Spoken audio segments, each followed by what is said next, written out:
कल के रिएक्शन में यानी कि परसों जो रिएक्शन आया था उसके बाद मेरा कोई रिएक्शन नहीं है, उसके लिए मैं क्षमा प्रार्थी हूँ क्योंकि कुछ प्रॉब्लम थी, कुछ मतलब काम में फंसी हुई थी।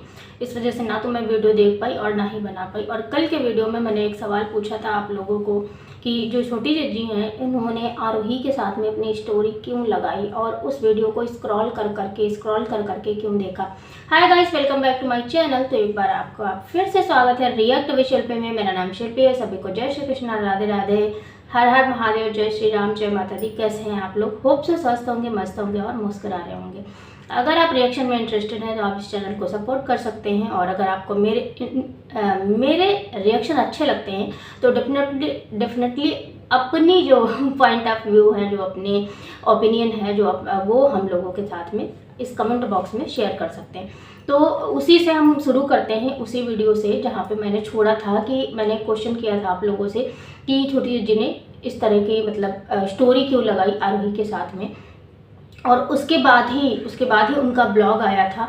तो मुझे लगता है कि शायद इनको याद आ रही हो या फिर इन्होंने ब्लॉग डालने से पहले इसलिए ऐसा किया कि हाँ जो है क्योंकि ये लोग ऑलरेडी किसी अपनी चाचा के यहाँ गई थी जहाँ पे इनको बच्ची से मिलना था, मतलब बड़ी बच्ची का बर्थडे था और छोटी बच्ची वहाँ पे थी जिसके साथ में इन्होंने बहुत इंजॉय किया। इन्होंने वो इनकी आंटी यानी कि बुआ यानी कि सॉरी मतलब हम लोग की आंटी और उनकी बुआ और सपना की सास है ना, उन्होंने वो साड़ी पहनी जो अंशु लेके आई थी, है ना। तो कहने का मतलब ये है कि अगर आपके परिवार में, फैमिली में जो सारे ब्लॉग्स में पहले कभी बहुत कम रेयर ही चीज़ें दिखती थी, वो सारी चीज़ें अब दिख रही हैं और आप गए हो, आप उसी पड़ोसी के साथ में जो आपके घर की बहू की इतनी बेइज्जती करता है, उसने मतलब उसमें ऐसा क्या है या फिर आपके दिमाग में समझ में नहीं आ रहा है कि आप किसके लिए किसके साथ में आप कर रहे हो। यार भगवान ने आपको पैसा दिया है तो आप एक ड्राइवर रख लो, आपको कहीं भी जाना है, कुछ भी करना है, ड्राइवर रख लो। दूसरा मेरा मतलब पॉइंट ये है कि जिस तरह की सेवा, सद्भाव या फिर चॉकलेट है ना और कपड़े मिलना सब कुछ लेके गए थे, आप सामान लेके गए थे बर्थडे का, है ना, और कैंडी वगैरह भी थी शायद और भी बहुत सारी चीज़ें थी। उसी तरह से फिर सपना जब आई थी तो फिर ये हुआ कि सफाई दी गई थी पड़ोसी की तरफ से कि वो एकदम से मिलने आई, नहीं तो अंकल आंटी ये करते वो करते उनके लिए, है ना।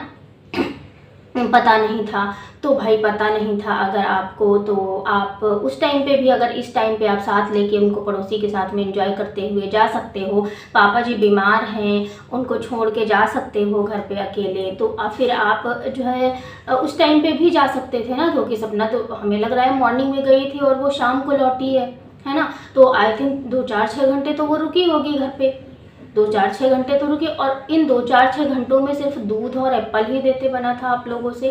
क्या उन बच्चियों के लिए प्यार नहीं है दादी माँ के नज़रों में क्योंकि वो सपना की बेटियां हैं? क्या वो एक बार भी ये नहीं सोच पाती हैं कि हाँ ये बेटियां मेरे बेटों की हैं?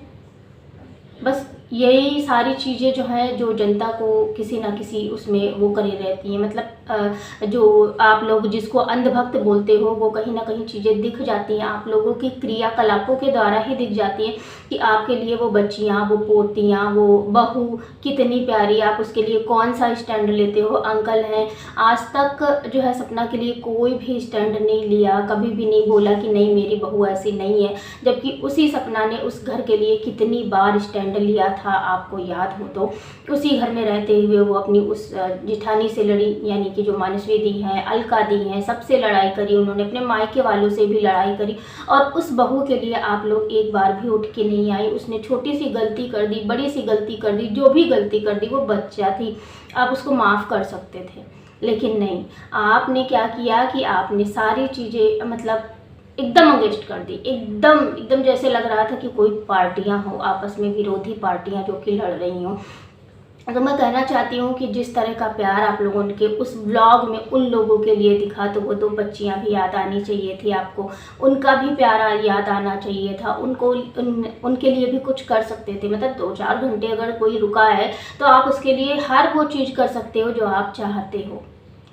आप जैसे ही आप सपना की एंट्री हुई, ऐसे तो आप दोनों लोग बढ़िया हंसते मिलते खिलखिलाते रहते हो, ब्लॉग भी अच्छे बनते हैं, पॉजिटिव बनते हैं, अच्छी बात है पॉजिटिव ब्लॉग्स बने। लेकिन आप लोग जो है वहाँ पे जब सपना की एंट्री हुई, जब सपना का वेलकम हुआ, तो कुछ एक तो वेलकम हुआ ही नहीं, लेकिन जिस तरह की चीज़ें हुई, एक फेस डाउन हुआ था, तो मैंने उसमें भी बोला था, आप ही लोगों की साइड से बोला था कि भाई होता है जब चीज़ें हमारे साथ में ख़राब हो जाती हैं तो हमें समझ में नहीं आता है कि हम सामने वाले से कैसे मिले, कैसे रिएक्ट करें। हो सकता है इस वजह से चीज़ें हों, लेकिन वहीं पे जब आप कहीं और जाते हो तो फिर मार्केट भी जाते हो, साथ में आप घूमने भी मतलब पड़ोसी के साथ, उस इंसान के साथ में घूमने जाते हो जो आपकी बहू के लिए इतना गंदा गंदा वर्डिंग यूज़ करता है, इतना गंदा। भाई आप एक तरफ आप ये बोलते हो कि मतलब बहू पोतियाँ मतलब हमसे दूर हो गई, हम बहुत दुखी हैं, हम बहुत परेशान हैं। दूसरी तरफ जब वही बच्चियाँ, वही पोतियाँ जब आपसे मिलने आती हैं तो आपको ये रूप देखने को मिलता है।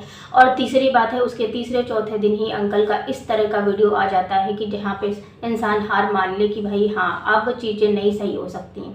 क्योंकि सपना ने अपनी तरफ से कोशिश करी थी, सपना मिलने के लिए भी बुला के गए थे, लेकिन अभी तक तो आप नहीं इस तरह का, मतलब ना तो मिलने आए, ना ही आप, सॉरी वो फ़ोन बजने लगा था जिस वजह से मैं अपनी बात कंटिन्यू नहीं कर पाई थी, और हो सकता है थोड़ी प्रॉब्लम हो जाए क्योंकि पूरी की पूरी रिंगटोन बज चुकी है ना। तो मैं बात कर रही थी कि अगर अंकल आंटी ने मतलब जिस तरह का बिहेवियर, जिस आंटी ने खासकर, है ना, आंटी और उनकी भतीजी ने जिस तरह की चीज़ें करी, बहुत अच्छा लगा। भाई आप करो, अपने लिए करो, जैसे कि आप अपने मायके वालों के हिसाब से चल रहे हो, मायके वालों के हिसाब से दिमाग चला रहे हो, मायके वाले जो कह रहे हैं वो कर रहे हो, आपकी बच्ची जो कह रही है वो कर रहे हो, तो आप उन बच्चों के लिए भी ना सोचो, उन बच्चों के लिए भी सोचो जो बच्चियां आपकी हैं, आपका खून है, आपके बच्चों का है। मतलब जब वही सपना आपसे मिलने गई तो फिर आपके घर में कुछ नहीं निकला, इतना सब कुछ होते हुए भी वही पुराने टॉयज उठा के वो बच्चियां ले आई थी कि हाँ चल ले जा तेरा ही है, चल ले जा तेरा ही है ना, और दूध और एप्पल, इसके अलावा ना तो उनसे खाना पूछा गया, ना तो उनका जो है कुछ अलग से व्यवस्था की गई। तो चलो बिना बताए आई थी, पड़ोसी ने एक्सप्लेनेशन दे दिया था, लेकिन उस टाइम पे भी पड़ोसी ऐसे ही दौड़ के उठा के गाड़ी लेके जा सकते थे ना, जिस तरह से अभी गए थे। और एक पॉइंट और मैं क्लियर करना चाहती हूँ, ये शायद मेरा सपना पे इधर मेरा कोई भी, अब अगर इधर की कोई कंट्रोवर्सी नहीं हुई तो लास्ट वीडियो रहेगा जहाँ पे ये ट्रोलिंग की जा रही है, ये बोला जा रहा है कि जो है मेन मास्टरमाइंड जो है वो लखनीत है। मतलब आप सच में ऐसे लोगों को भी मतलब बोल सकते हो जो खुद पूरी फैमिली लेकर चलते हैं, बहुत अच्छे से मेंटेन करते हैं, जिनके लिए जो बन पड़ता है वो करते हैं, चाहे वो उनके घर पे काम करने वाले हों, चाहे वो उनके गांव से रिलेटेड हों, चाहे वो कान्हा हो, चाहे वो परी हो। अगर आप उन लोग उनके ब्लॉग देखते हैं, है ना, वो उन लोगों के लिए भी हमेशा खड़े रहते हैं जो उनके कुछ नहीं लगते। भाई किसी के घर में अगर आप काम कर रहे हो तो वो आपसे पर्सनल रिश्ते नहीं निभाएगा, लेकिन वो लोग अगर उनके घर में जो टीम है ना, तो उस घर के बच्चों के साथ में, उनकी फैमिली के साथ में वो घर जैसा रिश्ता बनाते हैं और उसको एकदम लॉयल्टी के साथ निभाते हैं। लखनी एक ऐसा कपल है जो लोगों को इंस्पिरेशन देता है, लोगों को आगे बढ़ने के लिए मोटिवेट करता है, और आप लोग उन पे जो है लगा रहे हो, ब्लेम लगा रहे हो। मतलब बहुत सारे मैंने ऐसे कमेंट्स देखे कि मास्टरमाइंड कौन है, क्योंकि जब से लखन भैया ही आए थे इनके लाइफ में तभी से, उसके पहले लखन भैया मिलने गए, उसके बाद सपना घर से निकली। तो भाई देखो, ये तो कहीं नहीं लिखा है कि सपना 2 दिन ही में ही सपना परेशान हो गई थी। सपना बहुत दिन से परेशान थी, सपना बहुत दिन से सोच रही थी कि जब तभी उन लोगों का खाना पीना भी अलग बनना शुरू हो गया था, क्योंकि चीज़ें नहीं हो पा रही थी, क्योंकि जो खासकर अंकल और आंटी का बिहेवियर था वो बहुत अलग था। वो जो है कहते नहीं है कि मतलब हर चीज़ में अगर आप किसी को परेशान करोगे, चाहे वो मोटिवेशनल हो या फिर आपको फिज़िकल तो चीज़ें नहीं पता हैं, लेकिन चाहे वो मतलब मानसिक तौर पे हो या फिर शारीरिक तौर पे, अगर आप किसी को बार बार टॉर्चर कर रहे हो तो इंसान की सहन शक्ति ख़त्म हो जाती है। और इसी वजह से सपना ने ये डिसीज़न लिया था। लेकिन सपना ने ये नहीं कहा था कि हाँ अब इस तरह की चीज़ें कभी नहीं होंगी। फिलहाल तो उनके डिसीज़न में उस टाइम पे छोटी जज्जी भी शामिल थी, लेकिन छोटी जज्जी ने ऐन वक्त पे साथ छोड़ दिया और कहानी अलग ही लेवल पे जा पहुंची। और जो तो हम ये भी बोल रहे हैं कुछ लोग कि हाँ हेयर कट उसने इस वजह से लिया, ये वो नया हेयर कट बनाया है। तो भाई ज़रा जूम करके वीडियो देखना कि उसके वीडियो में बाल किस तरह के हैं, और उन्हीं बालों को जो है उन्हीं बालों को बार बार जो है लखन भैया भी टॉन्ट करके, परेशान करके, उसको चिढ़ा के वो कोशिश कर रहे थे कि ये दिमाग से मजबूत हो जाए। सपना को दिमाग से मजबूत होने की ज़रूरत है, यानी कि उसको मोटिवेशन चाहिए, ना कि उसको जो है इस तरह की ट्रोलिंग चाहिए। अगर आप नहीं किसी को मोटिवेट कर पा रहे हो, नहीं किसी के लिए अच्छा बोल पा रहे हो, तो कम से कम बुरा मत बोलो।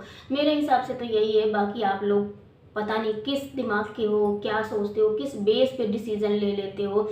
इंसान को चीज़ें नहीं दिखती हैं। मतलब आप किसी एक ऐसी लड़की के बारे में जिसने अपने 2-2 बार अपनी लाइफ पूरी ख़राब होते अपनी आंखों के सामने देखी है, जिस ससुराल के लिए वो पूरी दुनिया, समाज, परिवार, फैमिली, मायका सब कुछ छोड़ के बैठी थी, उसी परिवार ने उसका साथ छोड़ दिया है। अब वो 2 बच्चियों को लेकर पाल रही है और उसमें मायके वाले साथ दे रहे हैं, तो मायके वालों का ये रहता है कि अगर दिखने लग जाए तो मायके वाले यहीं पड़े रहते हैं, मायके वाले यहीं पड़े रहते हैं, इसकी फैमिली गरीब है, ये है, वो है, दुनिया भर की बातें करने लगते हो। लेकिन उसके बाद जब वही भाभी या मम्मी नहीं रुकती हैं किसी काम से, वो जाती हैं, तो उनको ये फिर आप लोग ये बोलने लगते हो, देखा इसका कोई साथ नहीं देगा, देखा इसका कोई साथ नहीं देगा, इसके साथ में कोई नहीं रहेगा। तो इस तरह की चीज़ें नहीं होती हैं। एक फैमिली होती है, अंकल हो मतलब आंटी हो, यानी कि सपना की मम्मी पापा हो, भाई उनका गाँव है, घर है, मायका है, सब कुछ है, तो वो जाएंगी, देखेंगी, तो 2-4 दिन के लिए छोड़ के जाएंगी। रही बात जो गर्मी की छुट्टियों में जो भाभी नहीं दिखी, उसके बारे में भी बहुत सारे लोगों ने बहुत सारे एलिगेशन लगाए, बहुत सारी चीज़ें करी, है ना। तो इस तरह की चीज़ें नहीं करनी चाहिए, मेरे हिसाब से नहीं करनी चाहिए। मतलब दर्द दिखना चाहिए, तकलीफ़ दिखनी चाहिए। और अगर आपको दर्द तकलीफ़ किसी का नहीं दिख रहा है ना, तो शायद आपको अपना दिमाग का जो है थोड़ा सा देखने की ज़रूरत है कि यार सच में आप किसी इतने सेंसिटिव नहीं हो कि आप किसी के बारे में बुरा सोच रहे हो, बुरा सोच रहे हो, बुरा सोच रहे हो। कभी कभी तो अच्छा, मतलब देखो हर इंसान परफेक्ट नहीं होता, कोई भी इंसान परफेक्ट नहीं होता, लेकिन ऐसा भी नहीं है कि कोई भी इंसान पूरी तरह से बुरा होता है। हम लोग अपना रिएक्शन देते हैं, अपना काम करते हैं, लेकिन ऐसा नहीं है कि हम हमेशा छोटी जीजी या अंकल आंटी को भी जो है बुरा बोलते हैं। नहीं, कभी जहाँ पे लगता है कि नहीं वहाँ पे ये सही है, तो वहाँ पे सही बोलते हैं। लेकिन एक चीज़ बहुत ज़्यादा तकलीफ़दायक है, बहुत ज़्यादा दर्ददायक है, वो है उस पड़ोसी का उठ उठ के बार बार बोलना, और इस तरह से बोलना कि सामने वाले को परेशान करना, है ना। वो हर चीज़ में घुसता है। मुझे ये नहीं समझ में आ रहा है, इतना रिएक्शन चैनल वालों को समझाने के बावजूद भी, इतना लोगों के बोलने के बावजूद भी, ना तो अंकल आंटी को समझ में आ रहा है कि इसको ना बोलने दिया जाए, और ना ही उस बंदे को समझ में आ रहा है कि यार इस टॉपिक पे हमें बात नहीं करनी चाहिए, क्योंकि ये फैमिली है, एक दिन एक हो जाएगी, और हमारा क्या है, हम कहीं के नहीं रहेंगे, और उस टाइम पे तुम सच में कहीं के नहीं रहोगे। फिलहाल के लिए आज का रिएक्शन हम यहीं पे वाइंड अप करते हैं, और होप सो आज का रिएक्शन आप लोगों को पसंद आया होगा। और अगर रिएक्शन पसंद आया हो तो प्लीज़ लाइक शेयर सब्सक्राइब करना बिल्कुल मत भूलिएगा। तब तक के लिए स्वस्थ रहिएगा, मस्त रहिएगा, मुस्कुराते रहिएगा। Bye bye, take care, thanks for watching. जय श्री राम, राधे राधे।